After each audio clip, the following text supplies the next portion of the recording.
মানে একটা চিপায় ঢুকলে প্রাইভেট গাড়ি থাকে, ওগুলোর সাথে খোঁচা লেগে যায়। আমরা তো মেন রোডই মামা পেটের দেয়। এগুলোতে বেপরোয়া ভাবে, বুঝলেন না, এগুলোর কোনো হাত পা নাই। আমাদেরকে সরকার গরিব মনে করে ছাড়ে, আমরা মস্তান হয়ে রাস্তা চলি।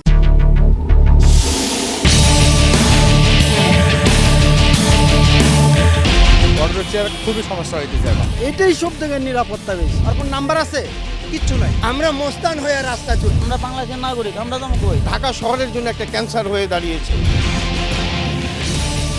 রাজধানীবাসীর গলার কাটা হয়ে উঠেছে ব্যাটারি চালিত অটোরিকশা। তাদের উৎপাতে অতিষ্ঠ জনজীবন। পুলিশ প্রশাসনও যেন অসহায় তাদের কাছে।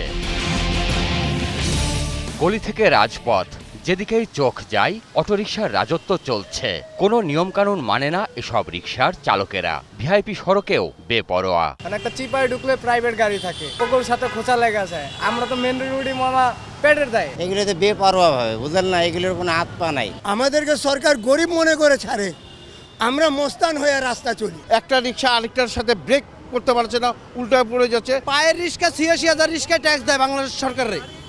অটো রিক্সা কয় টাকা ট্যাক্স দেয়? অটো হইল দেশের শত্রু, আমি মনে করি এটা একটা জাতির শত্রু। ঢাকার পরিবহন ব্যবস্থার দুর্বলতার সুযোগ নিয়ে গত কয়েক বছরে রাজপথ চলে গেছে অটোরিকশার দখলে। বাহনটি এখন যাত্রীদের কাছে হয়ে উঠেছে আতঙ্কের নাম। করা ব্যারেক মনে হয় যে ধরতে এরকম আছে, মনে হয় গাড়ি উল্টে যায়। 95 ড্রাইভার আছে, হ্যাঁ, মনে হয় পাগলের মতন গাড়ি চালায়। পঙ্গু হসপিটালে যায় দেখেন, বিভিন্ন অর্থোপেডিক্স হসপিটালে যায় দেখেন যে 90% রুগী অটোর কারণে অ্যাক্সিডেন্ট হচ্ছে। এটা তো বাদ করে দেওয়া দরকার, নাহলে অনেক লোকের ভবিষ্যৎ বাদ হয়ে যাবে। প্রধান সড়কের সঙ্গে যুক্ত হওয়া অধিকাংশ গলিমুখেই জটলা পাকিয়ে থাকে এসব রিকশা। যাত্রী পেলেই ভিআইপি সড়ক দিয়ে ছুটে চলে তারা। চলে উল্টো পথেও। ভিতরে কয় টাকা ইনকাম হবে? 10 টাকা 5 টাকা করে কয় টাকা ভাড়া মারবো? 500 টাকা জমা দেওয়ার লাগে। দিনের বেলা মেন রোডে উঠার নিষেধ, ঠিক আছে, আমগুলো যাত্রী নিয়ে আসে। অফিস টাইম না, আবার অনেকে রং সাইড মারে।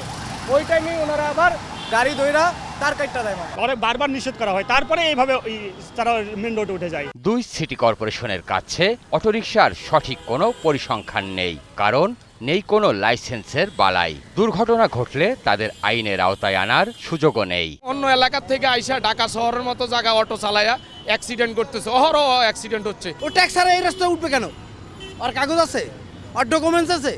আর কোন নাম্বার আছে?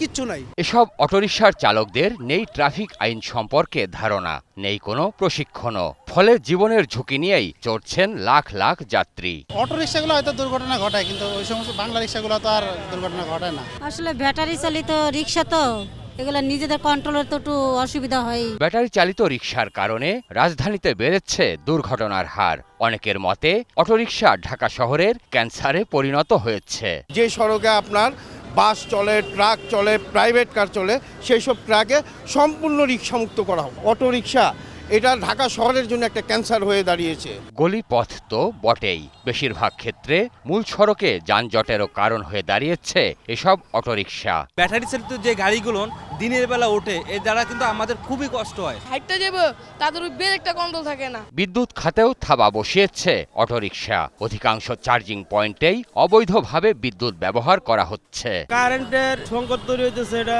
ধরেন গাড়ি বেশি হয়ে গেছে মাত্রাতে। বিদ্যুৎ যদি না থাকে তো নাই পায়ে রিক্সা চালামু। সরকার যদি তুলে দেয় তাহলে আমাদের তুলে দিতে বাধ্য, আর যদি সরকার চালানোর অনুমতিতে চলবে। সরকার যেটা করবে সেই অনুযায়ী চলতে হবে। প্রশাসন বলছে চালকদের প্রশিক্ষণের পাশাপাশি অটোরিকশা আইনের আওতায় আনার প্রক্রিয়া চলছে। ট্রেনিং দেওয়া শেষ, রিক্সা অলরেডি প্রস্তুতের ফাইনাল পর্যায়ে আছে। আমরা আশা করছি আগামী 3 থেকে 4 মাসের ভিতরে এগুলি যদি আমরা পেয়ে যাই, তাহলে আপনার যে রিক্সাগুলি দেখছেন তখন আমরা কমাইতে পারবো। এখন যদি আমরা কমাতে যাই, তার মাত্র তো একটা অল্টারনেট একটা দিতে হবে। বেপরোয়া গতির এই বাংলার টেসলার উপদ্রব থেকে মুক্তির দাবি নগরবাসীর। গলি ছেড়ে রাজপথের দখল নিয়েছে বাংলার টেসলা খ্যাত অটোরিকশা।